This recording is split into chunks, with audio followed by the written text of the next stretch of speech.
ఈరోజు ఏదైతే కాకాని గోవర్ధన్ రెడ్డి గారి మీద అక్రమ కేసులు పెట్టి వారిని అరెస్ట్ చేసి కేంద్ర కారాగారికి పంపించిన తరుణంలో ములాఖత్లో నేను కేతిరెడ్డి వెంకటరామరెడ్డి అనంత వెంకటరామరెడ్డి ముగ్గురు కూడా వారిని కలవడం జరిగింది. మరి ఈ సందర్భంగా ఈ రాష్ట్ర ప్రజలకందరికీ కూడా నేను ఒకటే తెలియజేస్తా ఉన్నాను. ఎప్పుడు లేని విధంగా ఒక మనిషి మీద ఒక కేసు పెట్టి జైలుకి పంపిన తర్వాత పీటీ వారెంట్లు వేస్తూ దొంగలు ఏదైనా థెఫ్ట్లు చేస్తారు, అలాంటి వారిని పోలీసులు బయట రానిస్తే మళ్ళా దొంగతనం చేస్తారని పీటీ వారెంట్లు వేసేవాళ్ళు గతంలో. ఆ విధంగా ఈరోజు రాజకీయ నాయకుల మీద కూడా పీటీ వారెంట్ల పేరుతో ఒక్కొక్కరి మీద 5-6 కేసులు పెట్టి నెలల తరబడి కేంద్ర కారాగారంలోనే ఉండే విధంగా ఈ ప్రభుత్వం వ్యవహరిస్తూ ఉంది. ప్రజలందరూ కూడా గమనించాలని కోరుతా ఉన్నాను.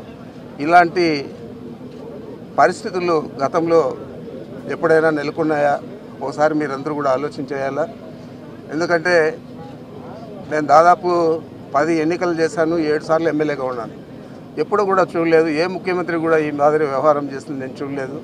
మరి ఈరోజు చంద్రబాబు నాయుడు అత్యుత్సాహంగా ఎవరైతే వైఎస్ఆర్ కాంగ్రెస్ పార్టీలో కీలకంగా పనిచేస్తూ ఉన్నారో వారందరినీ టార్గెట్ చేసి ఈ విధంగా కేసులు పెట్టడం అనేది చాలా దుర్మార్గం.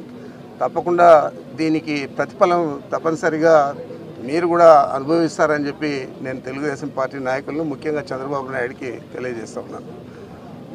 ఇలా వ్యవహారం చేస్తే ప్రజాస్వామ్యంలో అసలు ప్రజాస్వామ్యం మన రాష్ట్రంలో ఉందా అనే పరిస్థితులు ఈరోజు మనం ఆలోచన చేయాలా.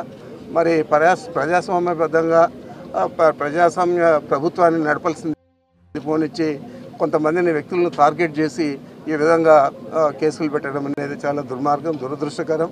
తప్పకుండా దీన్ని నేనే కాదు ప్రజలందరూ కూడా ఖండిస్తూ ఉన్నారు. రాష్ట్ర ప్రజలందరూ కూడా ఆలోచన చేస్తూ ఉన్నారు, ఇంత దుర్మార్గంగా ఈ ప్రభుత్వం వ్యవహారం చేస్తూ ఉందని చెప్పి. తప్పకుండా దీనికి నిశ్చితంగా వాళ్ళే రాబోయే రోజుల్లో పద్ధతిని మార్చుకోవాలని చెప్పి మార్చుకుంటారని కూడా నేను భావిస్తూ ఉన్నాను. ఇప్పుడు వచ్చేది జైలు కదా, తల్లికి వందనం ఎందుకు నీకు?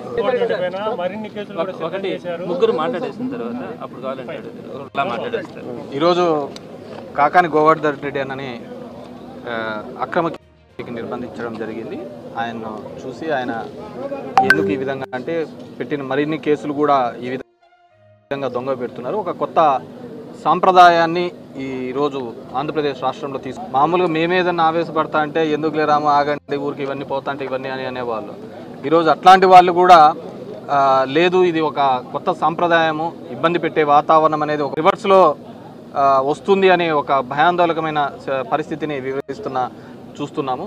ఖచ్చితంగా ఇది ఒక చెడు సాంప్రదాయాన్ని లేవనెత్తుంది. నేను ఒక్కటే చెప్పదలుచుకున్నాను,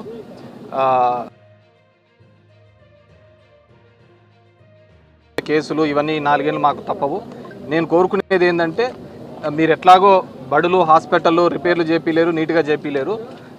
నెక్స్ట్ అయినా మీకు ఇది చాలా అవసరం పడుతుంది. చేసేసి మంచి కండిషన్స్ పెట్టుకుంటే రేపొద్దున మీకు కూడా ఉపయోగపడతాయి కాబట్టి అది డెఫినెట్గా చేయాలని చెప్పేసి మిమ్మల్ని